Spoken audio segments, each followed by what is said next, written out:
Just শরীর শিউরে উঠছে যে মানুষ কিভাবে এটা করতে পারে। আল্লাহ পাক আমাদেরকে দুনিয়ায় থেকে দ্বিতীয় জাহান্নাম দেখালো। থাকবে না ভাই, এইখানে একটাই তো থাকবে না, এই পাশটাও একটাই তো থাকবে না। শেখ হাসিনা বাংলাদেশে টাকা পয়সা সব লুট করছে, আর আমরা তার বাড়িঘর লুট করতে পারবো না। ভাষণে উল্টাপাল্টা যদি সে আজকে কিছু না করতো তাহলে তো এই দেশটার এই পরিণতি হইতো না।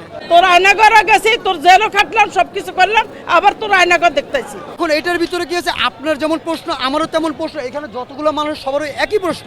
মানুষ তো দেখতে আসছে যে বঙ্গবন্ধুর বাড়ি ভাঙতে আছে, এইটা দেখছে, অনেকের মনে ভাবছে যে আয়নাঘর আছে, এগুলো দেখার জন্য আরো এলাকায় সব জায়গায় সরাসরি হয়েছে। আমি শুনছি এরকম আয়নাঘর আছে, আজকে প্রমাণ সরাসরি দেখলাম যে আয়নাঘর আছে। আসলে কি আয়নাঘর নাকি এটা পানি জমা না কেউ লাইন কাটার জন্য সঠিক জানি না। ভাষণে উল্টাপাল্টা যদি সে আজকে কিছু না করতো তাহলে তো এই দেশটার এই পরিণতি হইতো না। এই পরিণতির কারণটা সে নিজেই। ভিডিওতে দেখতেছি, ফেসবুকে দেখতেছি, এই জন্য ভাবলাম যে একটু সামনাসামনি যেয়ে দেখে আসি। আসার পর ওই জায়গাটা দেখার পর জাস্ট শরীর শিউরে উঠছে যে মানুষ কিভাবে এটা করতে পারে।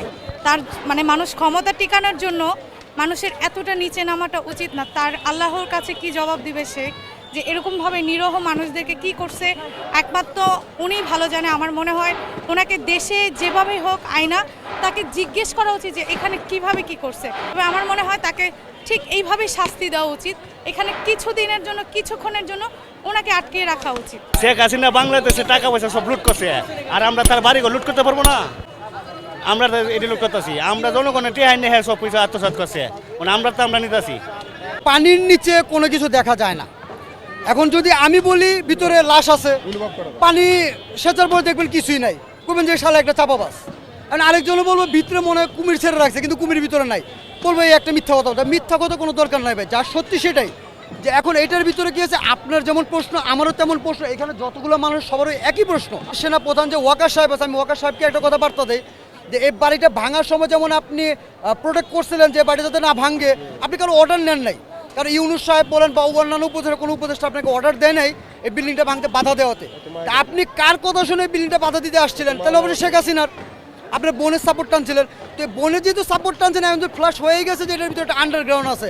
আপনার বোনের যেমন জুতার বাড়ি মারতেছে, ওইটাকে বাঁচান আইসা যে আমি পানিটাকে এখান থেকে সরাই দেখে যে আমার বোন ভালো, আমার বোন একজন হজরত শেখ হাসিনা ছিল। আপনি ভালো করে থাকেন আপনি দেশে থাকতেন, তাহলে আপনি পলাইছেন কি কারণে?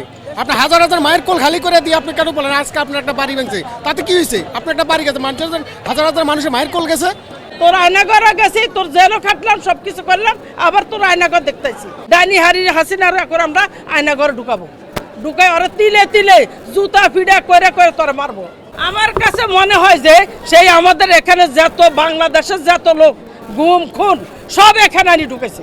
এই বাঙ্গাটা হয়েছে, আমরা অনেক খুশি হয়েছি। ওরা সরকার করে দেখ, ওর পৃথিবীতে কোনো চিহ্ন না থাকুক, তার বংশের চিহ্ন না থাকুক। আমি জীবনে অনেকবার এসেছি এখানে, আজকে আসলাম ভাঙার পরে। আমার কাছে যেটা মনে হলো, এটা ভাঙা ঠিক হয়েছে বা ভালো হয়েছে এটা আমি জানি না, তবে একজন মানুষ যে অপরাধ করছে তার অপরাধের শাস্তি হয়েছে, কিন্তু তার না হয়ে তার বাবার হয়েছে, এ যা কষ্ট লাগছে। শাস্তিরা যেহেতু সে অপরাধটা করেছে, আমার মনে হয় শাস্তিরা তার হওয়া উচিত ছিল। দ্বিতীয় জাহান্নাম, এটা মুসলমানের জন্য কোনো বাড়ি ঘর দুয়ার কোনো কিছু হইতে পারে না, এটা দ্বিতীয় জাহান্নাম। আল্লাহ পাক আমাদেরকে দুনিয়ায় থেকে দ্বিতীয় জাহান্নাম দেখালো। তো এই জাহান্নাম যে তৈরি করেছে আল্লাহ পাক দুনিয়ার থেকে তো তারা দেখাইতেছে, বুঝাইতেছে।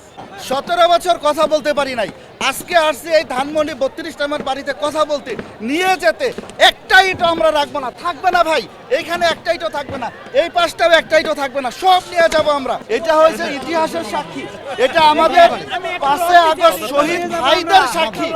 আমি মনে করি বাসায় যে প্রত্যেকটা 5 আগস্ট যারা শহীদ হয়েছেন তাদের নাম লিখে আপনারা রেখে দেন বাসায়।